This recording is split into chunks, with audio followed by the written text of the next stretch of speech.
Bom, a minha ideia aqui nessa apresentação é mostrar a teoria para vocês do que está por trás dos algoritmos genéticos. Depois eu vou fazer outros vídeos explicando passo a passo códigos que eu já tenho prontos.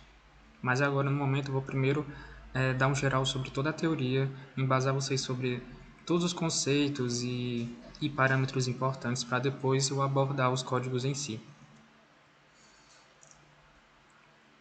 Bom, de início, a gente tem a inteligência artificial, né, que é a área que estuda a capacidade das máquinas de realizarem tarefas que normalmente requerem inteligência humana, certo? Então, a inteligência artificial é um conceito muito amplo que envolve várias áreas da parte de ciência da computação, seja de processamento de linguagem natural, seja de machine learning, seja de deep learning, tudo isso engloba a inteligência artificial. É um conceito que cresce muito rápido, é uma área que cresce muito rápido, mas de forma bem geral, a inteligência artificial é o estudo de como você pode aplicar as capacidades computacionais nas atividades do dia a dia dos humanos. E dentro da área de inteligência artificial, a gente tem Machine Learning, tá? Que é a parte do conjunto de técnicas e abordagens da IA que são usadas para simular ou imitar processos naturais. Tá? E a base de Machine Learning é aprender a partir de dados. Tá? Isso é muito importante. E alguns exemplos da aplicação de Machine Learning tem uma classificação, quando a partir de uma base de dados o algoritmo encontra os padrões e a partir do que ele entende dessa base de dados, ele consegue fazer previsões, classificar novas entradas, novos registros. A regressão, de forma bem geral, você pode usar a regressão para prever o comportamento, os valores de alguma variável ao longo do tempo, de acordo com dados que você já tem coletados. Tem a parte do agrupamento, de fazer divisões, de alocar variáveis e indivíduos em grupos de acordo com as suas características. Tudo isso parte da ideia de usar a capacidade do processador para entender a partir dos dados que você tem. Ainda dentro de inteligência artificial, eu tenho a classe meta-heurística, né? Que é um nome bem diferente e ele se refere à categoria de algoritmos de otimização para resolver problemas complexos em que você buscar uma solução, a solução perfeita, ela pode até existir, mas a busca é tão inviável que os métodos desenvolvidos dentro de uma classe meta-heurística, eles não buscam a solução perfeita, ele busca obter soluções ótimas que são úteis para resolver o problema. Isso não quer dizer que não seja possível alcançar a solução perfeita, até pode ser, mas isso pode requerer um tempo de processamento muito amplo e não faz sentido você deixar um algoritmo rodando dias e dias e dias, sendo que você poderia resolver esse problema de uma forma ótima, que já seria útil. Então, existem muitos problemas no dia a dia que eles podem ser resolvidos por classe meta-heurística, e existem várias técnicas que foram desenvolvidas por vários estudiosos que são da classe meta-heurística que podem ser usados para resolver diversos tipos de problemas, tá? E diferente de Machine Learning, classe meta-heurística não é Machine Learning. Machine Learning eu vou usar o processador para entender os padrões que existem, para depois fazer previsões, identificar novos comportamentos futuros, certo? Já a classe meta-heurística é uma área de otimização. Eu tenho algum objetivo que eu quero alcançar e eu uso uma computação evolutiva. Eu vou melhorando as soluções, melhorando as possíveis soluções que eu já tenho ao longo das gerações para aumentar a eficiência a minha eficiência para resolver o problema. Essa otimização ela pode ser tanto para maximizar um resultado, como o lucro de uma empresa ao investir em campanhas de marketing. Eu posso fazer um algoritmo que defina como alocar os recursos da melhor forma possível para aumentar o lucro da empresa com marketing, aumentar a adesão de novos clientes, certo? E eu também posso fazer para minimização. Né? Eu quero saber em qual ponto de um intervalo de valores uma determinada função tem o seu valor mínimo. Onde que isso vai acontecer? Eu posso desenvolver um algoritmo que ele encontre esse ponto mínimo. Então, veja, nessas soluções, por exemplo, o lucro de uma empresa, Talvez não seja possível definir qual seria o lucro máximo, mas eu posso encontrar ótimas soluções que já vão ser úteis para a empresa. Da mesma forma, no caso da função, eu posso ter um intervalo de valores. Talvez não exista só um único ponto que ele seja realmente mínimo. Talvez seja um número muito quebrado, muito infinitesimal, 0.0005. Esse seria o mínimo perfeito dessa função, mas eu não preciso ir exatamente até esse número tão pequeno para ver que o mínimo é ali, certo? Como no caso de um limite de uma função, né? A gente vê, por exemplo, o limite de 1 sobre x, quando x tende a zero, ele tende ao infinito, né? Quando x se aproxima de zero, essa função vai tender ao infinito. Isso também é possível fazer com o algoritmo. Né? Você vai ver que quanto mais as soluções vão se aproximando de zero, o valor da função tende a crescer exponencialmente. E mesmo que o algoritmo não chegue em zero, quando ele estiver próximo de zero, você já vai ver, vai conseguir entender o comportamento da função. Isso a classe meteorística permite que você observe. Né? Então, você pode tanto maximizar uma função quanto minimizar uma função, você consegue também ver o comportamento de uma função. Existem vários outros problemas no dia a dia que você pode usar a classe meteorística. E dentro da classe meteorística, a gente tem os algoritmos genéticos, tá? Que são parte das técnicas meteorísticas que são usadas para imitar processos naturais. A ideia surgiu da teoria da evolução biológica de Charles Darwin. Tá? Então, alguns conceitos que Charles Darwin publicou são aplicados aqui nos algoritmos genéticos, na classe meteorística que está dentro da inteligência artificial. E eu posso sempre aplicar esses algoritmos evolutivos, né, da classe meteorística, principalmente os algoritmos genéticos, sempre que for possível avaliar uma possível solução. Então, eu tenho uma solução para o problema. Será que ela é a melhor? Será que não existem outras melhores? Eu posso ir aplicando algoritmos evolutivos como um algoritmo genético para entender para entender se eu estou no caminho certo, se eu posso melhorar ainda mais essa solução. Só é importante, ratificando o que eu já falei, né? Os algoritmos genéticos são mais frequentemente utilizados para resolver problemas de otimização. Né? Machine Learning aborda uma gama mais ampla de problemas, incluindo classificação, regressão, clustering, que é o agrupamento, e muito mais, através da aprendizagem a partir de dados, que são a principal diferença entre a classe meteorística e Machine Learning. Um aprende a partir de dados e o outro não. O outro vai evoluindo ao longo das gerações. Tá? E Machine Learning também faz parte da IA, da área de inteligência artificial, como eu já falei. Bom, dentro da classe meteorística, eu tenho os algoritmos bioinspirados, que nada mais são do que algoritmos que tentam imitar os comportamentos observados na natureza pelos seres vivos. Tá? O principal é o algoritmo genético, é um dos pioneiros, e a partir dele surgiram vários outros algoritmos. Né? Muitos algoritmos da classe meteorística que são bioinspirados, sejam bioinspirados ou não, eles têm muitos traços do algoritmo genético. Certo? Então, se vocês aprenderem bem os princípios de um algoritmo genético, vocês vão ver que eles também estão refletidos em outros algoritmos, e que eles são muito parecidos com os algoritmos genéticos. Bom, principais modelos desses algoritmos bioinspirados, né? Como eu já falei, o algoritmo genético. Os algoritmos genéticos têm a evolução diferencial, as redes neurais, que é uma área que vem crescendo muito ultimamente. Tem gente que se especializa especificamente em redes neurais, faz pós-graduação em redes neurais, em Deep Learning, otimização por colônia de formigas, porque, bom, as formigas, quando elas estão no seu comportamento natural, elas emitem feromônios, são uma espécie de sinais. Por onde elas passam, elas deixam hormônios que outras formigas sentem. Aí, supondo que 3 formigas saiam de um formigueiro, certo? Uma delas vai encontrar comida mais rapidamente, então ela volta mais rápido para o formigueiro. O rastro que ela deixa de feromônio, por onde ela passou, é mais intenso.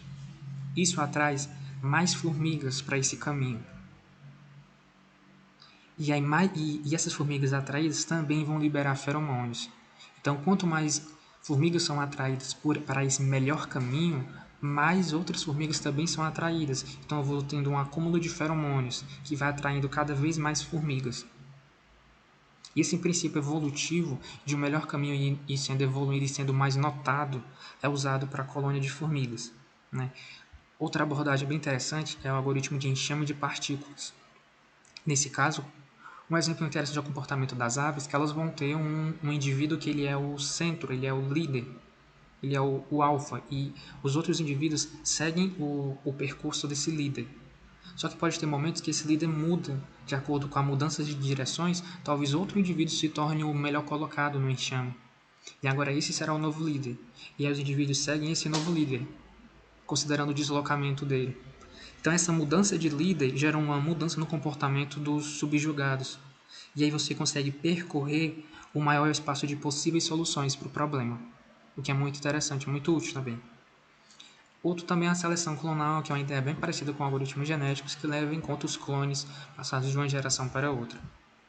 E vocês veem, redes neurais, para quem não conhece, é uma área que estuda como reproduzir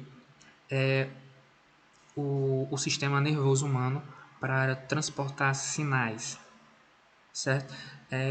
Para eu estar falando aqui agora, gravando esse vídeo, tem vários pulsos sendo enviados do meu cérebro para os meus músculos, para os meus órgãos, para que eu consiga estar aqui falando. Então imagine a quantidade de neurônios que estão sendo ativados, que estão participando desse processo, né? Então foi visto que esse comportamento de usar os neurônios também pode ser aplicado para a parte computacional. E sem dúvida nenhuma, para quem tem interesse assim, em se especializar em inteligência artificial, tem que aprender essa parte de redes neurais, que é uma área que ainda vai crescer muito, é muito interessante. Mas também eu acho que desse escopo aqui que eu estou falando, desses tipos, desses modelos, as redes neurais são um campo que eu acho que é mais difícil, que engloba conceitos mais avançados, mas é muito interessante. E uma coisa que se difere, normalmente quando você vai fazer um problema de otimização, você não usa as redes neurais em si. Agora, quando são problemas extremamente complexos, mais complexos do que a meteorística já é problemas complexos, certo? Mas, por exemplo, existem ainda problemas mais complexos, ainda mais difíceis, que aí nesses casos você usa as redes neurais. Porque se o problema não é tão difícil, não compensa você usar uma rede neural. Mas se ele é extremamente complexo, aí é melhor usar uma rede neural. Como exemplo, reconhecimento facial, né? É um tipo de exemplo que não pode ter erro. Porque senão, talvez o algoritmo lhe confunda com o foragido da polícia e isso vai gerar muitos problemas para você, certo? Então, existem outras inúmeras aplicações de redes neurais, mas de forma geral, para você saber se você tem que usar ou não a rede neural, é o nível de complexidade de margem de erro para o problema. Uma coisa que é comum em todos esses algoritmos aqui, eles possuem como um objetivo de evoluir as soluções até obter uma solução boa ou útil. Não existe o objetivo de encontrar a solução perfeita. É uma solução boa ou útil que se adeque ao problema e seja realmente útil. Não há nada que garanta que será obtida uma solução perfeita. Na maioria dos problemas não dá para encontrar uma solução perfeita, não dá nem para definir como seria a solução perfeita. E não precisa você bater cabeça e perder tempo pensando em encontrar a solução perfeita. O ideal é desenvolver um método que ele seja eficiente, que você ache soluções boas ou úteis. Uma coisa que eu gosto sempre de lembrar são alguns recursos de aprendizado. Nós do Laero temos alguns cursos na Udemy, muito interessantes, sobre essa área de algoritmos evolucionários, classe meteorística. Tem o meu portfólio de projetos, que eu posto os códigos que eu faço lá, eu deixo lá para quem quiser estudar e usar eles para estudar. Tem um chat GPT que ajuda também a tirar muitas dúvidas sobre alguns conceitos importantes. Vocês podem usar também para ir depurando o código, para encontrar alguns certos erros, que às vezes não é tão simples de achar, de identificar. E você pode botar a mensagem de erro no chat GPT e ele vai lhe ajudar a identificar o erro. Isso ajuda muito, evita muita perda de tempo.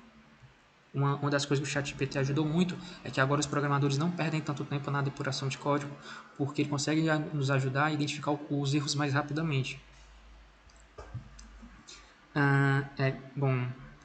Inclusive, uma coisa muito importante. O que eu vou falar aqui para vocês é a teoria de algoritmos genéticos, e depois eu vou fazer vídeos explicando algoritmos genéticos passo a passo, usando funções. tá? Eu vou estruturar o código já estão estruturados em funções, em códigos modulares, que para o aprendizado se torna muito útil e é bem eficiente. E normalmente quando eu vou fazer algoritmos, eu uso essa metodologia de funções. Você pode fazer também de outras formas, usando uma programação mais avançada, que é a programação orientada a objetos. E também você pode usar os algoritmos que estão dentro das bibliotecas Python, que existem vários. Só que veja, para você usar esses algoritmos, você precisa entender os parâmetros, né? As variáveis levadas em conta o que está acontecendo. E é por isso que eu estou fazendo esse vídeo aqui, mostrando a teoria. Depois vocês podem usar esses algoritmos que estão prontos nas bibliotecas, mas vocês vão ter que pesquisar, vocês vão ter que pesquisar o site dessas bibliotecas para entender os comandos, como usar, como ativar os parâmetros que eu vou mostrar aqui para vocês, certo? E ratificando que isso é algo que é muito importante também, é importante entender como as pessoas usam os algoritmos genéticos, tá? Como quando eu estava aprendendo, eu vi vários exemplos diferentes para entender a ideia, como que as pessoas pensaram, tinham um problema e pensaram em como resolver esse problema usando os algoritmos genéticos, tá? E pratiquem, também é muito importante praticar. Podem usar os códigos que eu publico para estudar, certo? Bom, aqui para mim fazer uma revisão, uma breve revisão sobre o uso das funções, né, que são quando você estrutura o código de forma modular, um código em blocos, você pode reutilizar essas funções ao longo do código. Aqui tem essa questão que na próxima lâmina já tem a resposta. Eu recomendo que vocês parem o vídeo agora e tentem resolver, certo? E agora eu vou já mostrar a resolução, tá? O gabarito é 18. Aí por que o gabarito é 18? Aqui no print eu tenho a entrada da função que é o número 7, certo? Aí eu estou chamando a função multiplicação por 2, tá? Os dois parâmetros são 7 e 2, né? Eu venho para cá, para multiplicação por 2. As entradas são A e B. A é 7, B é 2. Dentro da função multiplicação por 2, eu estou chamando outra função, que é a função soma, que os parâmetros também são A e B, que é 7 e 2. Aí aqui na função soma, o que é que ela faz? Ela só soma as duas entradas, né? A e B, ela retorna A e B. O meu A e B é 7 mais 2, né? Então 9. Essa função soma retorna 9. Então, voltando para cá, ó, essa variável resultado soma, ela vale 9, que é o retorno da função soma. E agora, essa função multiplicação por 2, ela vai retornar 9 vezes 2, que é 18. Então, esse print aqui vai exibir 18. Continuando, né, vai ter mais outro exemplo aqui, usando as funções, usar funções dos algoritmos irá ajudar a controlar as etapas que regem cada tipo de código. Quando eu estou programando usando o Jupyter Notebook, que é um tipo de extensão Python para programar, usar as funções me permite controlar mais o código, eu tenho um conhecimento maior sobre todas as etapas do código e na hora de depurar os erros, eu tenho um controle melhor do que já está funcionando, do que eu ainda posso ter dúvidas, do que pode estar gerando problema. E algumas utilidades das funções, né? Reutilização de código, modularidade, abstração, tem um problema complexo, eu posso dividir ele em etapas, né, usando as funções, e aí eu diminuo a margem de erro, facilidade de teste, facilidade de manutenção e legibilidade. Aqui é outro exemplo também, tá? Outra questão que eu trouxe para vocês. Eu recomendo que parem o vídeo de novo e agora eu vou já mostrar a resposta, tá? Bom, por que o gabarito é 64? Aqui esse print, ele está chamando a função multiplica por 2, né? E a entrada dela é só 5, tá? Eu tenho um parênteses, tem um colchete. O colchete aqui, eu estou selecionando qual elemento que eu quero imprimir na tela. No caso, é o elemento da posição 1, que seria o segundo elemento retornado, porque a indexação em Python começa em 0, né? Então, não é elemento 1, elemento 2, elemento 3, é elemento 0, elemento 1, elemento 2, certo? Então, aqui é o elemento de índice 1, que seria o segundo elemento da sequência retornada, tá? E a minha entrada é só o número 5. Aí eu venho aqui para a função multiplica por 2, né? E essa função multiplica por 2, ela chama a função, chama soma quadrado. E essa função chama soma em quadrado, chama a função soma 3. Então eu vou começar aqui da função soma 3, tá? Soma 3, eu pego o parâmetro de entrada e somo mais 3. O meu parâmetro de entrada é o número 5, né? Então 5 mais 3 é 8. A função soma 3 retorna 8. Esse 8 está agora aqui ó, na função chama soma e quadrado, né? A variável resultado soma tem o valor de 8. E agora essa função chama soma e quadrado vai me retornar 8 e também 8 ao quadrado, que é 64. Né? O que é que ela está retornando aqui? Quando uma função retorna dois valores, ela retorna uma tupla. Né? Uma tupla é uma função em Python que não pode, que as suas os seus valores dentro não podem ser mudados. Né? Então aqui eu tenho 8 e tenho 64 dentro dessa tupla. E agora a última função, né, a terceira função, multiplica por 2. Ela multiplica por 2 o valor da função chama soma e quadrado. Essa função chama soma e quadrado, como eu já falei, ela está retornando uma tupla, que é 8 na posição 0, na posição 1 é 64.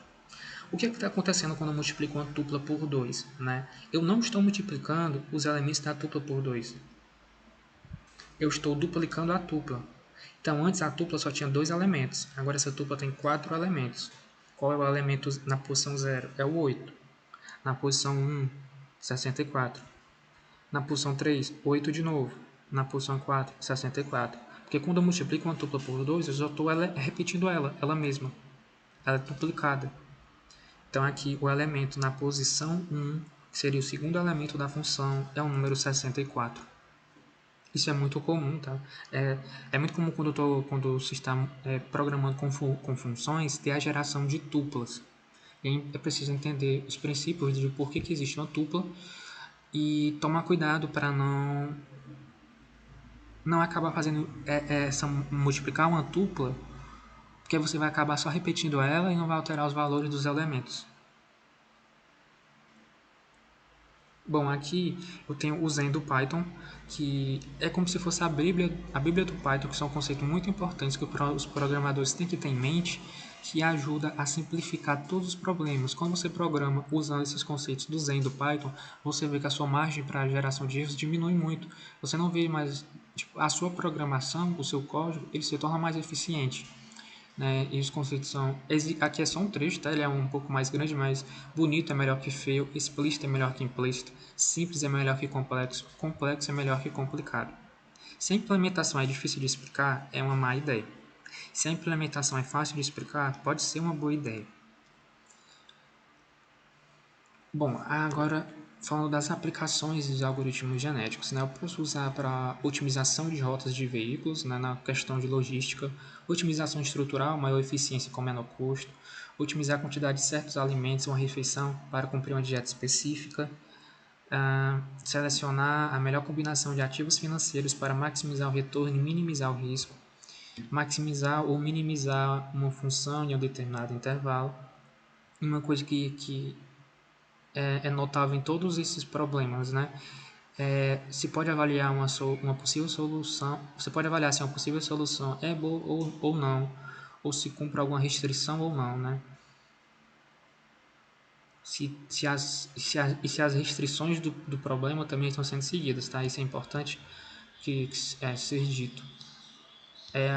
Pode ter algum problema que você quer resolver, você quer encontrar quais parâmetros otimizam ou minimizam, maximizam ou minimizam alguma coisa, mas também existem restrições que devem ser obedecidas. Tipo, na otimização de veículos, você tem que encontrar a melhor rota para os veículos percorrerem. Mas a demanda por esses pontos, a demanda que um carro vai atender não pode ultrapassar o máximo de carga disponível no veículo, né? Se o veículo só consegue transportar 100 kg de alguma coisa, você não pode colocar para a rota dele atender 120 kg, porque ele não consegue atender essa demanda. Então, você tem que otimizar e também podem ter restrições que devem ser levadas em conta. Bom, agora falando sobre a base teórica dos algoritmos genéticos, certo? A ideia surgiu da obra da Origem das Espécies, que foi publicado por Charles Darwin em 1859. Né? Essa ideia usa os conceitos de seleção natural, né, que organismos com características vantajosas são mais propensos a sobreviver e reproduzir, passando essas características para a próxima geração. Então, indivíduos mais aptos tendem a gerar mais filhos. e as características desses melhores indivíduos tendem a permanecer mais para as próximas gerações, e assim na próxima, e para a próxima, e para a próxima, e para a próxima. Então a tendência é que ao longo das gerações só restem características dos melhores indivíduos. Dentro de uma espécie, os indivíduos podem apresentar variações nas suas características, que é a diversidade da espécie, a diversidade da população, certo? A sobrevivência do mais apto, né? Indivíduos com variações vantajosas têm mais chance de sobreviver e deixar descendentes. E ao longo do tempo, pequenas mudanças vão surgindo, e essas pequenas mudanças podem ser extremamente importantes para definir a permanência ou a extinção de uma espécie, certo? É muito comum vocês verem, né, nas obras, em cursos que vocês forem fazer, em livros que forem ler, o termo diversidade, né? A diversidade da população é você ter uma grande diversidade de possíveis soluções que você consegue analisar diferentes cenários, percorrer diferentes cenários, até encontrar uma solução ótima. E outra coisa também, tá? Apesar de um indivíduo, talvez ele seja ruim, talvez ele tenha algum traço, algum gene dentro dele, que eu ainda vou explicar o que é gene, mas mesmo que o indivíduo seja ruim, talvez algumas das características dele ainda não sejam boas, ainda podem ajudar a gerar indivíduos bons. Isso também tem que ser levado em conta no código, tá? E outra coisa importante também é os algoritmos, eles são bioinspirados, né? Eles são inspirados em comportamentos vistos nos organismos, na natureza. Mas não tem nenhuma restrição que defina, o algoritmo genético, ele tem que seguir à risca tudo que Charles Darwin falou. Não, é só uma inspiração. São conceitos como a evolução, a computação evolutiva, conceitos como mutação, crossover, isso é aplicado. Mas não é à risca, não é exatamente. Os programadores têm total liberdade para fazer pequenas alterações nos seus códigos, mas o que importa é seguir a ideia, seguir os conceitos de uma evolução, de uma computação evolucionária. Bom, conceitos importantes dentro dos algoritmos genéticos, né? O que é um gene? Ele representa uma característica ou um componente da solução. Imagine que você tem uma lista de um exemplo interessante pode ser o roteamento de carros, né? Você tem um carro que ele tem que transportar 5 produtos, mas os 5 produtos não cabem dentro do carro. Não são todos os produtos que eles podem transportar de uma vez só. Você pode representar cada produto desse como um gene. Nesse caso, né, por exemplo, o produto 1, ele é o gene 0. Aí eu posso representar como 0 ou 1. 0 quer dizer que esse produto não vai ser transportado. 1 quer dizer que ele vai ser transportado. Então, nessa lista de 5 elementos, como só zeros e uns, né, cada um desses elementos da lista é um gene. Cada gene desse pode representar uma característica ou um componente da solução. E o indivíduo, cromossomo, solução, são termos. Possível solução, né? Indivíduo, cromossomo ou possível solução representam solução candidata. Eu tenho um espaço amostral de inúmeras soluções e em alguns problemas o espaço amostral tende ao infinito, posso ter infinitas soluções, e uma dessas soluções é um indivíduo ou um cromossomo. E um cromossomo é composto por um conjunto de genes. O caso que eu falei agora há pouco de um carro que vai transportar 5 produtos, aí eu tenho uma lista com 5 números, né? Zeros ou 1. Essa lista é o indivíduo, e dentro desse indivíduo eu tenho 5 genes. Cada gene representa um produto que será ou não transportado. População é o conjunto de indivíduos. Crossover é um dos operadores genéticos que a gente usa para gerar novos filhos. Escolha os pais, né, mais aptos, e aí usa a operação de crossover para gerar filhos. E ele consiste em combinar características dos dois pais para gerar novos indivíduos. Mutação é outro operador genético que normalmente ocorre após o crossover e serve para aumentar a variabilidade genética, a diversidade da população, fazendo pequenas alterações em alguns genes dos novos indivíduos gerados. Então, eu tenho a geração de um filho pelo crossover e eu posso fazer pequenas alterações nesses novos filhos usando a mutação. E O próximo conceito é a função fitness, que é a base de qualquer algoritmo evolucionário. A função fitness é o coração do código. Por quê? Quando eu vou fazendo a computação evolutiva ao longo das gerações, eu tenho que ter um parâmetro, eu tenho que ter uma forma de mensurar o parâmetro, né? De mensurar a qualidade de uma possível solução. Isso passa pela função fitness, a função de avaliação. Ela define o quão um indivíduo é bom para solucionar um problema. No caso da campanha de marketing que eu tinha citado recentemente, o que seria essa função fitness para o marketing?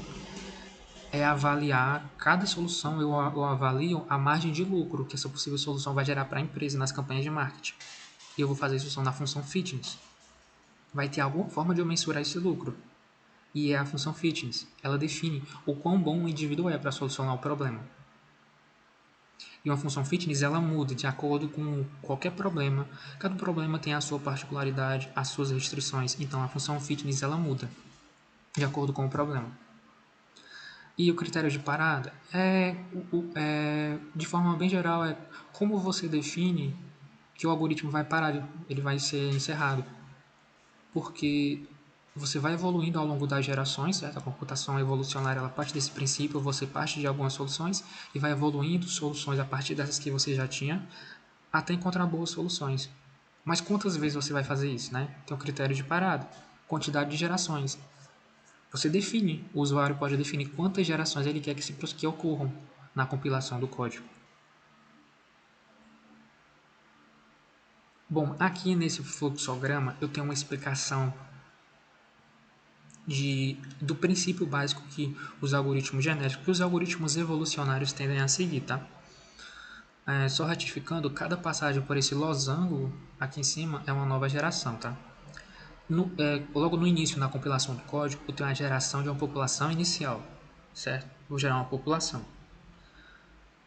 Aí, normalmente são gerações randômicas. O que é o termo randômico? Aleatório, tá? Eu vou gerar de forma aleatória uma possível solução. Aí, como seria isso? Por exemplo, no caso das campanhas de marketing, como seria uma geração aleatória? Eu tenho 3 veículos que eu quero aplicar o marketing: Instagram, Facebook e TikTok. O quanto que eu vou definir de dinheiro para cada um, né? Posso ter restrições. O Instagram é entre 0 e 10 mil reais. O TikTok entre 0 e 20 mil. Para o Facebook entre 0 e 15 mil. Eu vou chutar valores iniciais dentro dessa margem. Aí eu tenho um indivíduo inicial. Esse indivíduo vai ter 3 parâmetros, valores para Instagram, TikTok e Facebook, dentro de restrições, certo? E eu gero eu vou ter uma geração randômica. Eu vou ter valores para esse.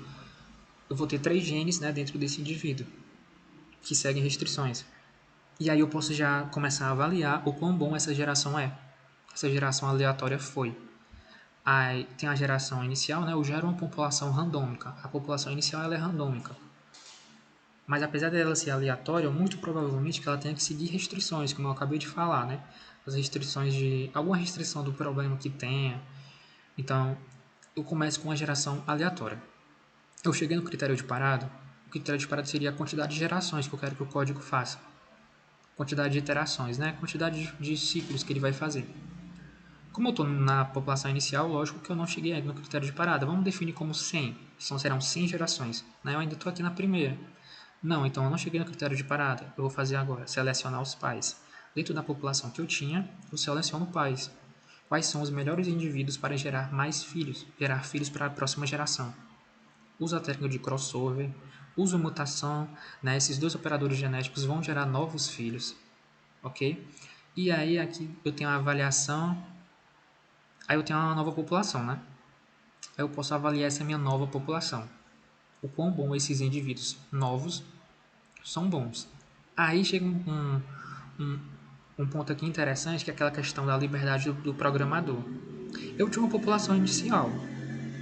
Essa geração eu tive pais e esses pais geraram filhos. O que é que eu faço com a geração anterior?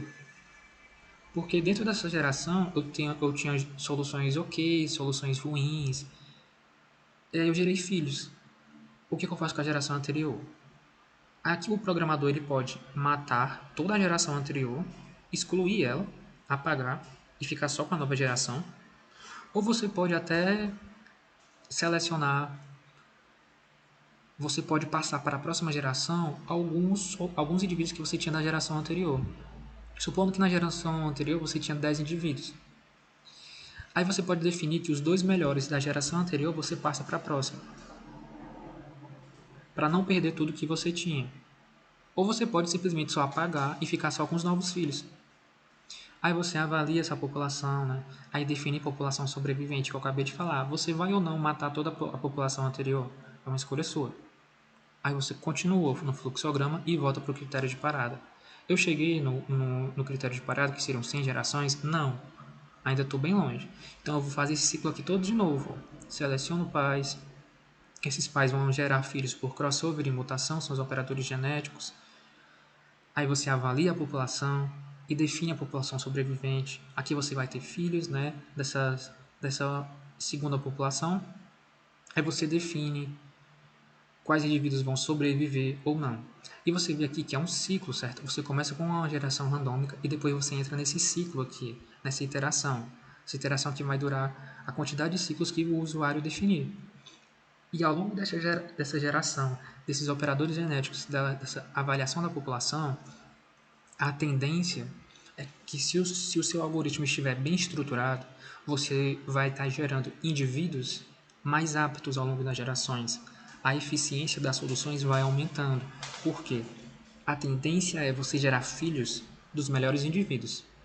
Sempre dos melhores indivíduos da geração anterior. Então você tem uma geração, você gera filhos dela. Esses filhos tendem a ser iguais aos pais ou até melhores que os pais. Também pode acontecer de você gerar filhos piores que os pais. Existe essa possibilidade.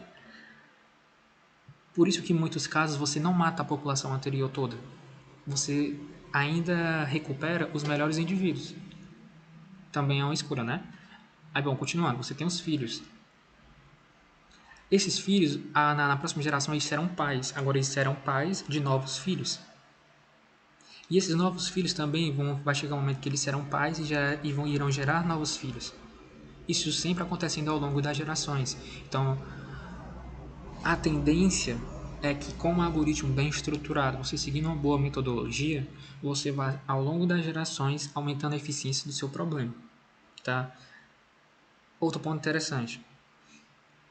Não há nada que garanta que se eu faço 100 gerações, em todas as gerações eu estou sempre aumentando a eficiência. Eu estou sempre melhorando, né? Pode acontecer, por exemplo, eu tenho 10 gerações, mas a minha melhor solução aconteceu na geração 10. E aí todas as outras 90 gerações não conseguiram gerar um indivíduo melhor. Isso também tem que ser levado em conta. Então por isso que é importante você ir armazenando o melhor indivíduo de cada geração. Porque pelos conceitos de variabilidade genética, existe sim a possibilidade do seu indivíduo ser gerado logo nas primeiras possibilidades, nas primeiras gerações, você já gera o seu melhor indivíduo. E isso também tem que ser levado em conta no código e pode acontecer. É o que realmente pode acontecer. E outro ponto importante também que eu lembrei de falar, tem um termo que é muito comum, é convergência do algoritmo. O que é a convergência?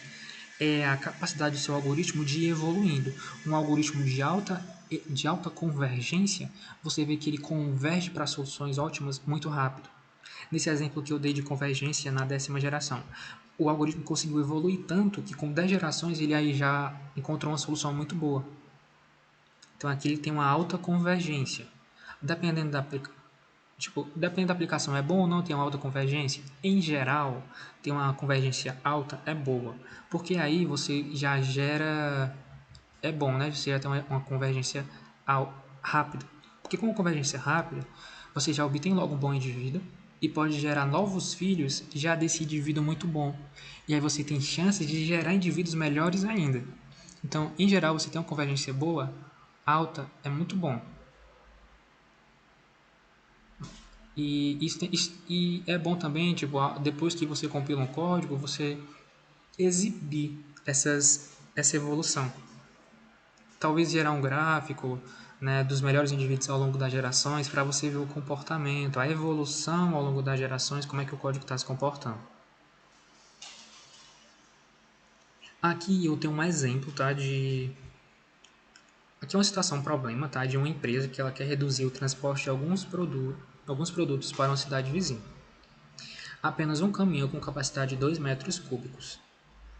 Quais produtos selecionar para que se ocupe o máximo de espaço possível no caminhão e a carga tenha o maior preço possível? Aqui eu posso usar um algoritmo evolucionário para ir testando possíveis soluções. Nesse caso aqui, eu tenho 5 produtos. Né? Cada produto eu posso levar ou não levar.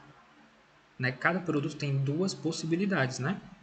Ou seja, o celular eu posso levar ou não levar, a geladeira levar ou não levar.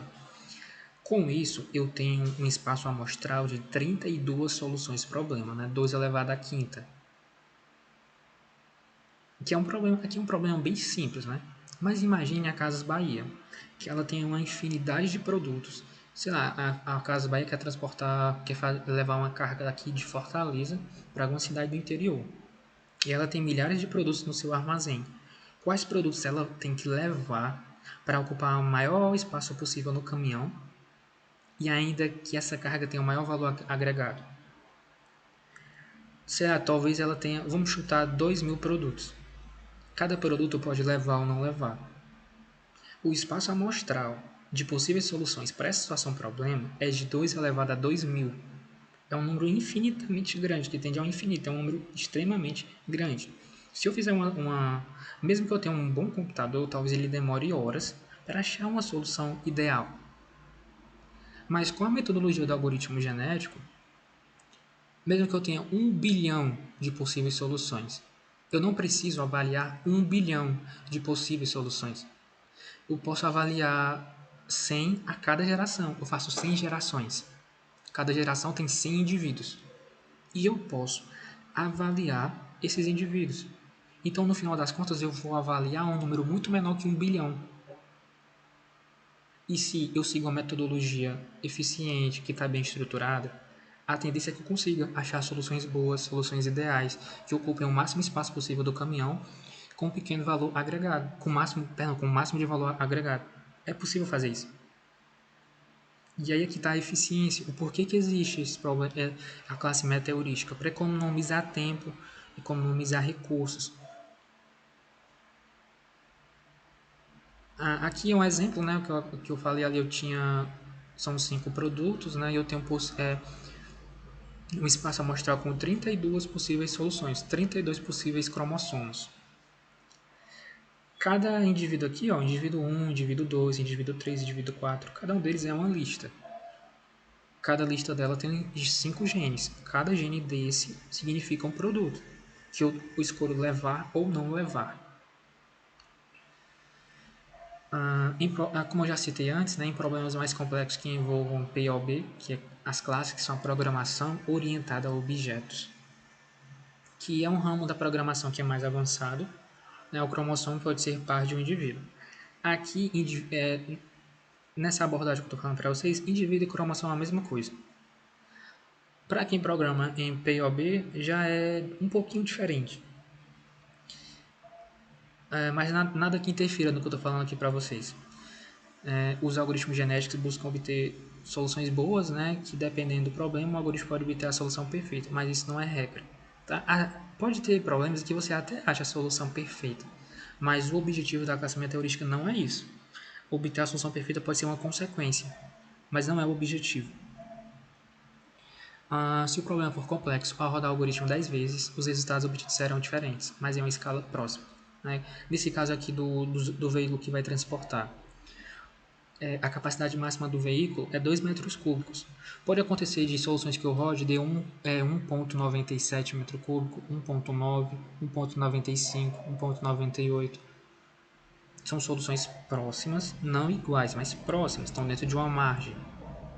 Isso quer dizer que também o seu algoritmo está bem estruturado. Se você roda várias vezes e você acha resultados próximos, mesmo que não idênticos, mas próximos, isso quer dizer que está bem estruturado, que a metodologia que você está seguindo ela é eficiente, que é muito comum, tá? Em vários problemas meteorísticos que você tenta resolver, se você roda 10, 20, 30 vezes, você acha 30 resultados diferentes, mas são próximos. Aqui outro exemplo de que eu posso aplicar o algoritmo genético, como eu já falei naquela empresa, uma empresa que quer investir em campanhas de marketing, né? Uma empresa que quer investir R$ 50.000 em campanhas de marketing em 5 mídias sociais diferentes: YouTube, Instagram, TikTok, LinkedIn e Twitter. Só que eu tenho restrições também dentro desses valores, né? A verba máxima para o YouTube é só R$ 10.000. O máximo que essa empresa quer dedicar ao YouTube é R$ 10.000. E a verba máxima para o Instagram é R$ 15.000. O máximo que vai para o Instagram é só 15 mil. A empresa sabe a quantidade de clientes que cada plataforma retorna por R$ 1.000 investido. Né? Se eu investir R$ 1.000 no TikTok, a empresa sabe o quanto que vai me voltar de clientes por esse investimento. Aí veja um ponto interessante. Nesse caso, representar uma possível solução com bits 0 ou 1 não é tão vantajoso. Então, o cromossomo pode ser da seguinte forma. Nesse caso aqui, eu estou investindo dinheiro em campanhas de marketing. Eu não posso colocar 0 ou 1. Né? Aqui eu não estou definindo se uma mídia social vai ou não receber dinheiro. Elas vão receber dinheiro, mas aqui o algoritmo está definido é o quanto de dinheiro que vai para cada uma dessas mídias sociais diferentes. Eu posso aplicar os algoritmos também para essa metodologia, né? Antes, para aquela parte da logística, eu definia quais produtos seriam transportados. Eu colocava só 0 ou 1, ele vai ou não ser transportado. Aqui não. Aqui eu vou colocar valores flutuantes para definir o quanto que vai ser dedicado para cada mídia social. Por exemplo, aqui no indivíduo 1, eu tenho 5.000, o primeiro gene, seria 5.000 para o YouTube. O segundo gene, 10.000 para o Instagram, 10.000 para o TikTok, 10.000 para o LinkedIn e 15.000 para o Twitter. E aqui, ó, no indivíduo 3, ó, o gene 2, o segundo gene, que é o índice 1, representa o Instagram, tá? 0. Nesse caso aqui, a empresa não vai investir nada no Instagram. Também é uma possível solução que o algoritmo pode encontrar. Aqui, ó, é só um exemplo, tá? Um código. Esse código, ele tá aplicando o conceito de... Aqui é uma função fitness para avaliar se um indivíduo, ele tá seguindo a restrição desse problema aqui, né? A verba máxima para o Twitter não pode passar de 10.000 e a verba máxima para o Instagram não está passando de 15.000. Então, essa função fitness ela avalia se as restrições estão sendo cumpridas e se elas estiverem sendo cumpridas, depois eu avalio a eficiência do algoritmo, a eficiência do indivíduo, tá? Se o indivíduo não cumpre a restrição do problema, o ideal é que você dê uma nota muito ruim para ele. Por quê? A chance desse indivíduo gerar um filho vai ser baixa. Né? Os indivíduos ruins, eles devem ter... O ideal é que eles gerem... Não é nem que eles não gerem filhos, mas eles tenham chance de gerar poucos filhos. Porque, como eu disse, dentro de um indivíduo ruim, ainda existe a possibilidade de algo dentro dele ser bom. Algum gene dele ser útil. Então, para também levar em conta essa possibilidade dentro da geração, dentro do processo evolucionário, se o indivíduo é ruim, você dá uma nota muito ruim para ele. Mas mesmo com essa nota ruim, ele vai ter uma pequena chance, mas é bem pequena mesmo, de ainda gerar filho. É pequena, mas vai. Então essa função ela faz isso. Olha se as restrições são cumpridas. Se não são, o indivíduo recebe uma nota péssima. Se as restrições são cumpridas, aí a função avalia normalmente o indivíduo e vê o quanto que ele está ajudando a empresa a aumentar o seu lucro. Bom, aqui eu quero trazer alguns conceitos para vocês agora que estão dentro do processo de um algoritmo genético. O primeiro deles, que é muito importante, é a roleta viciada. É a forma como você escolhe quais indivíduos irão gerar filhos, quais indivíduos serão pais. O que a roleta faz? Cada cromossomo cada indivíduo, né, cada cromossomo, ele será avaliado pela função fitness. Cada cromossomo vai receber uma nota. Ele tem a sua nota. De acordo com a sua nota, ele tem uma tendência de gerar filhos. E aí eu faço um sorteio e eu defino, e usar o método da roleta, eu defino qual é esse indivíduo que será um pai. Aí como é que seria essa roleta? Eu posso pegar todos os indivíduos e somar as notas de todo mundo. Aí vamos lá supor que a nota total deu 100.000. E juntando todas as notas dos indivíduos, eu obtenho uma o somatório total é de 100 mil. Aí eu coloco um algoritmo, eu faço um sorteio bem simples. Entre 0 e 100 mil, o Python vai definir um número. Ele definiu 40 mil. Aí eu vejo qual indivíduo que está nessa margem de 40 mil. O primeiro indivíduo, achei 5 mil. Aí o segundo indivíduo, achei 25 mil. 5 mais 25 dá 30 mil, né? Aí o próximo indivíduo, ele tem uma nota de 15 mil. 30 mais 15 dá 45. E o sorteio selecionou 40. Então esse indivíduo, que ele está no intervalo do 40, ele vai ser um pai.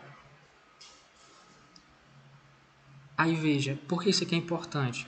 Você lembra que eu disse que um indivíduo ruim ele tem que receber uma nota péssima?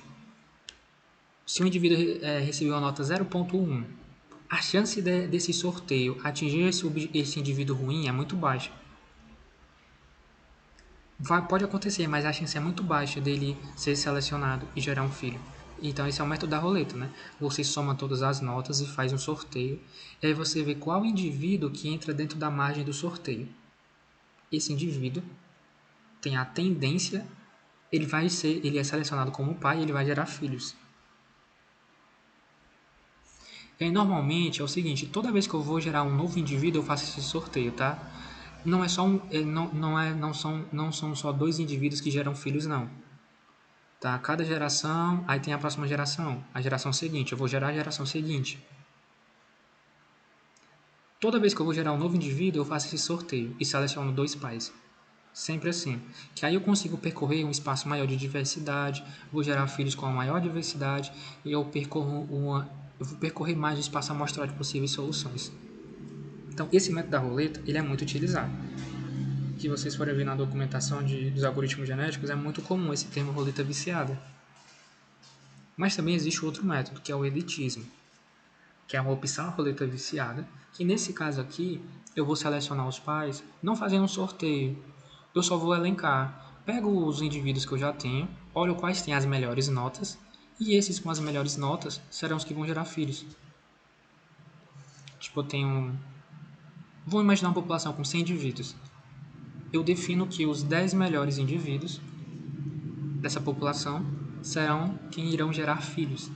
Então tinha 100 indivíduos, mas apenas os 10 melhores irão gerar os novos indivíduos da próxima geração. Também é uma possibilidade. Só que aqui nessa metodologia eu estou excluindo totalmente os indivíduos ruins, né? Aí tem gente que não usa o elitismo, tem gente que usa. O que eu normalmente faço eu misturo os dois. Esses dois conceitos de roleta e elitismo, você pode também usar junto. E também funciona. Como eu disse, depende do programador, é a escolha do programador como ele quer realizar, né? Essa etapa de avaliação, como ele quer definir os filhos para gerar os pais. Enfim, varia com o programador. Nos códigos que eu fiz, né, no meu portfólio, eu tenho um código usando elitismo, usando a roleta e tenho um código usando os dois também. E aí vocês podem ver lá e ver qual a metodologia que vocês acham melhor. Quando você está programando, você pode definir qual metodologia você vai seguir, né? Usa uma ou outra, usa as duas juntas. Agora, continuando, tem um exemplo do crossover, né? Que é o operador genético responsável por gerar novos indivíduos. Depois que eu seleciono os pais, seja por roleta viciada, seja por elitismo, seja por uma mescla dos dois conceitos, eu vou ter a operação de crossover, que aqui é onde eu tenho a geração de novos filhos. Né? O crossover ele consiste em selecionar um ponto de corte nos indivíduos pais. Aqui eu escrevi errado, mas é pais, tá? É um corte nos indivíduos pais. Então, um novo indivíduo será gerado pela mistura dos pedaços dos pais. O que está acontecendo aqui? Ó? Eu tenho um cromossomo 1, que ele é 10101, e o cromossomo 2, que é 01110. Eu defini um ponto de corte, que é o index 2. Né? Como eu já lembrando de novo, o index do Python começa em 0, que é um index, é um endereço. O primeiro elemento de uma lista, ele é index 0.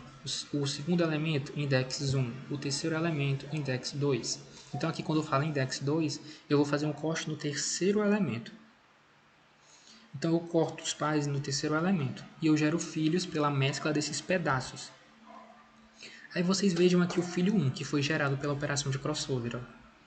O filho 1, tem o primeiro pedaço do pai 1, ó. Qual o pedaço do pai 1? O primeiro pedaço do pai 1 é 101. Esse pedaço 101 está aqui no filho 1. 101. Mas a segunda parte do filho 1 veio do pai 2. Ó. Qual é o segundo pedaço do cromossomo 2? É 10. Esse 10 está aqui no filho 1. Ó. Então, 101 veio do pai 1. 10 veio do pai 2. E aqui o filho 2 foi o contrário. A primeira parte do filho 2, ó, 011, veio do cromossomo 2. E a segunda parte do filho 2, que é 01, veio do pai 1.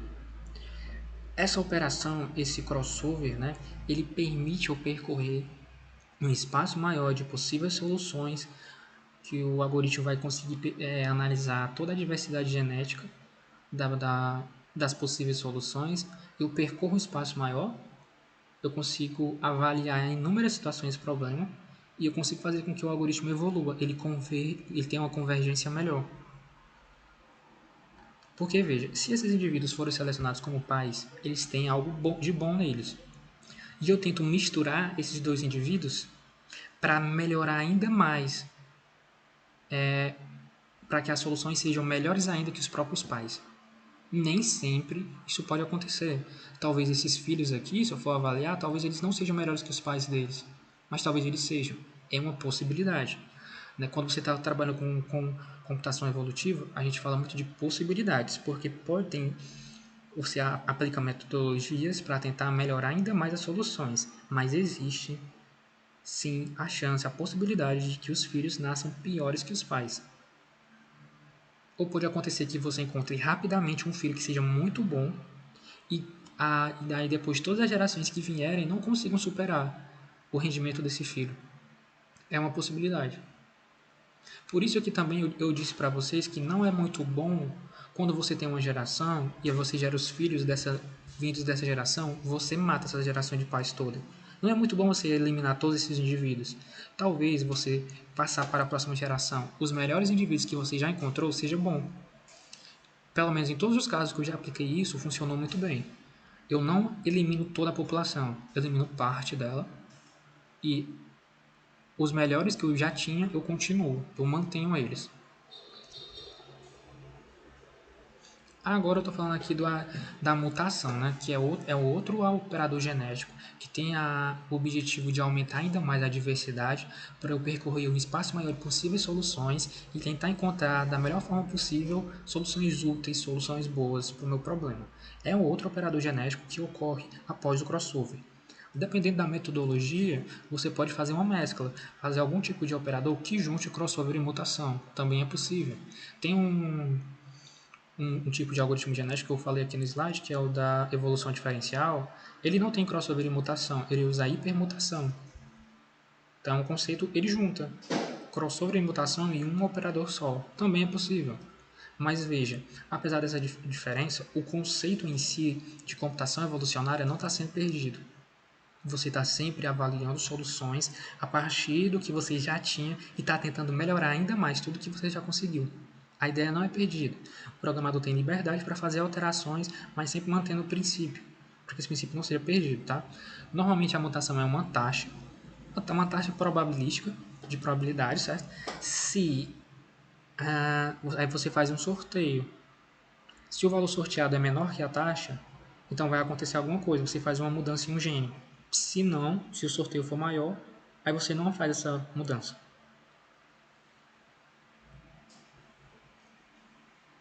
Bom, aqui agora a parte fundamental do código, tá? Que é a função fitness, a função de avaliação, que como eu já falei aqui, é o coração do código, é a parte fundamental de um algoritmo genético, tá? Por definição, é ela que avalia a qualidade de uma solução candidata em relação ao problema em questão. Tá? O objetivo ela vai atribuir uma pontuação ou valor numérico que indica quão bem a solução se adequa ao objetivo do problema. A importância ela orienta todo o funcionamento do código. Para um algoritmo convergir, ele tem que gerar filhos dos melhores indivíduos. Mas quem define o quão bom é um indivíduo? É a função fitness. Tudo parte dela. Se a sua função fitness não está bem estruturada, se ela não está bem estruturada para o problema, se ela não está avaliando da melhor forma, então Não importa a metodologia que você aplique no seu algoritmo, ele não vai funcionar. Tudo depende dessa função fitness, de como você está avaliando. A personalização. Todo problema tem as suas restrições, como eu já falei aqui também, né? Então é importante que a função fitness ela avalie, ela leve em conta as restrições do problema para ver se uma solução candidata está obedecendo às restrições. Se está obedecendo às restrições, isso é o ideal, e depois você avalia a qualidade da solução. Se a solução não segue as restrições do problema, você não precisa nem avaliar, você só dá uma nota péssima para esse indivíduo. Como eu já falei aqui, a função fitness é o coração de um algoritmo genético, tá? Ela varia de acordo com cada problema, por precisar avaliar os cromossomos de acordo com as restrições existentes. Se um problema pode ser avaliado, é possível criar uma função fitness e criar um AG, o AG é o algoritmo genético, que funciona com base nela. Isso também aqui é um ponto muito importante, que ao longo dos cursos que eu estava fazendo, eu batia muito cabeça com isso, que eu não consegui identificar, não consegui entender muito bem. Quando que você sabe que você pode aplicar um algoritmo evolucionário, um algoritmo genético, qualquer que seja? Parte do princípio de você avaliar as soluções. Você consegue fazer pequenas alterações em uma possível solução e avaliar se essa solução é melhor que a anterior? Se você consegue fazer esse princípio de conseguir avaliar possíveis soluções a partir de pequenas mudanças e ver se essa solução é melhor ou não, aqui você pode aplicar um algoritmo meteorístico, um algoritmo de computação evolucionária, que seja algoritmo genético ou seja qualquer que seja. A ideia é essa: você tem um problema, veja se esse problema pode ser avaliado. Depois, mude alguns parâmetros nessa sua solução.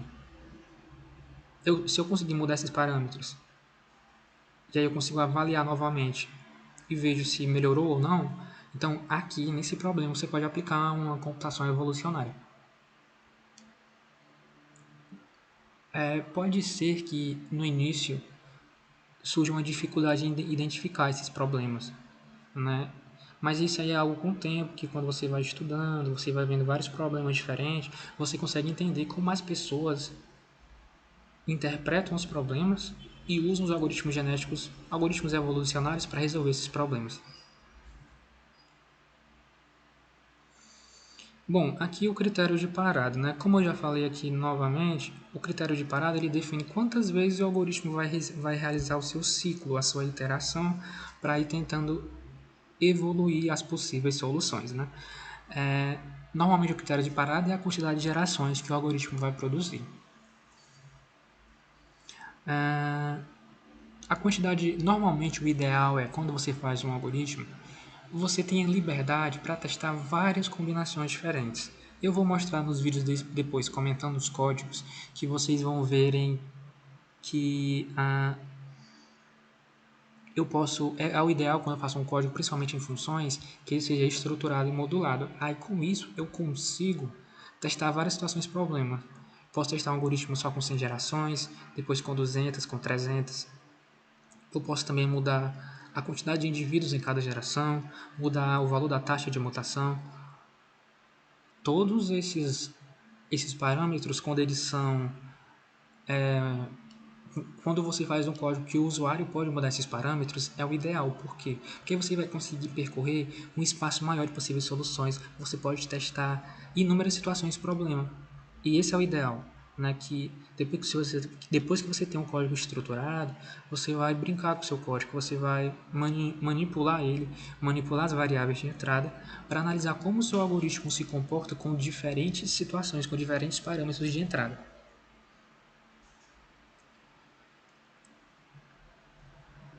Mas veja, em alguns problemas, se o seu algoritmo está bem estruturado, você não tem a necessidade de colocar 1000 gerações, porque talvez isso é o que você vai vendo, né? Quando você vai mudando os parâmetros do código, você vai vendo que com 100 gerações, o seu algoritmo já consegue encontrar boas soluções. E aí mais gerações só vai usar a carga computacional de forma desnecessária. Também é algo que você tem que analisar. Outro ponto importante é a convergência para um cromossomo ótimo depende mais da inicialização aleatória da primeira população do que de um número elevado de gerações. O que é que isso quer dizer? Se você a primeira população, ela é randômica, né? Ela é aleatória. Normalmente os problemas têm restrições. Se você inicializa essa população já levando em conta as restrições, isso é melhor, porque o algoritmo ele já vai começar a trabalhar tendo uma base razoável de possíveis resultados. Né? Esses problemas, essas soluções que ele já tem como base, elas já estão seguindo as restrições. Então isso aumenta a convergência, aumenta o desempenho do algoritmo, ele vai convergir mais rapidamente. Tá? Então, dependendo do problema que você tem, se você tem restrições, leve em conta essas restrições já na geração aleatória, porque isso aumenta a convergência do algoritmo, ele vai trabalhar de forma melhor, e aí você não vai precisar de tantas gerações para chegar nas soluções boas. Outro ponto é aumentar o tamanho da população exige aumentar a quantidade de gerações para que o algoritmo consiga lidar com o crescimento da diversidade na população. A diversidade ela é boa porque ela aumenta a capacidade do algoritmo de avaliar possíveis soluções para o problema. Só que aí tem uma questão. Se você tem uma diversidade maior, o computador precisa realizar mais cálculos. E pode acontecer de que com a quantidade de gerações que você tem, você não percorre de forma suficiente toda a diversidade presente. Então, se você aumenta a quantidade de indivíduos da geração, você tem mais diversidade. Para percorrer de forma mais eficiente essa diversidade, o ideal é aumentar a quantidade de gerações, a quantidade de ciclos, de iterações que serão feitas. E por fim, não há garantias de que o melhor indivíduo esteja na última geração. Como eu já citei aqui algumas vezes, talvez o melhor indivíduo apareça em gerações mais iniciais ou pelo meio, não necessariamente na última geração. Na verdade, eu acho que nunca aconteceu de eu rodar um código e o melhor está na última geração.